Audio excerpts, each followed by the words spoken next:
محترم د خزې د زندګۍ د کامیابی او د ناکامۍ غټ سبب د هغه جبه ده ځکه غیبت چغلخوري دروغ کنځلې خیرې رد بد پیغورونه تهمتونه دا د ښځو بهترینه مشغله ده او په اخر کې د هغوی عادت جوړ شي نو بیا د خپلو خاوندانو مخکې هم بدزباني کوي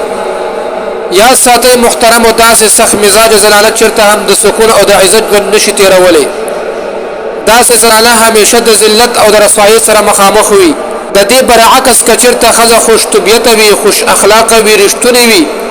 او دغه شان نرم مزاجه وي نو هغه د خپلې ژبې د خوږوالي په وجه ډېر خامیانې پټولی شي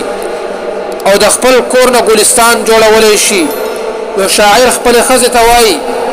وی ماله معافي غواړه نو ستا به ما سره مینه پیدا کېږي او چې کله زه غوسه یم نو بیا زما مخې د خپله ژبه مه کولاوه یعنې خاموشه اوسه د جنګ جګړې په باره کې ډېر وضاحت ته ضرورت نشته ټول په دې پوهېږي چې جنګ جګړې ښه شی نه دی د جنګونو په وجه باندې اطمینان سکون او راحت ختمېږي خاص کر چې کله دا جګړې د خاوند او د ښځې په منځ کې وي یا د خواښې او انګور په منځ کې وي نو دې سره د کور ټول سکون ختم شي چې کله په کورونو کې دا قسم جنګونه وي نو بیا هلته تکلیفونه او مصیبتونه وي په داسې کورونو کې اوسېدل داسې دي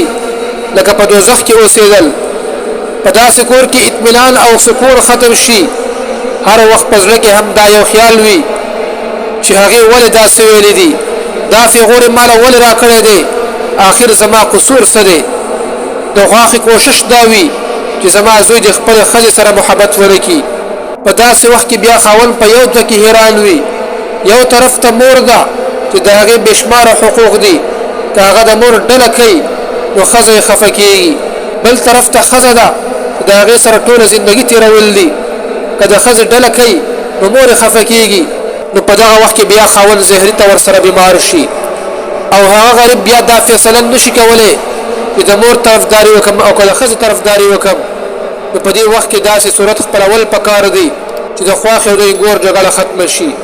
او بې اتفاقي هم پیدا نه شي او د یو بل سره بغض او حسد هم پیدا نه شي الله پاک دې په دې خبرو د عمل کولو توفیق را نصیب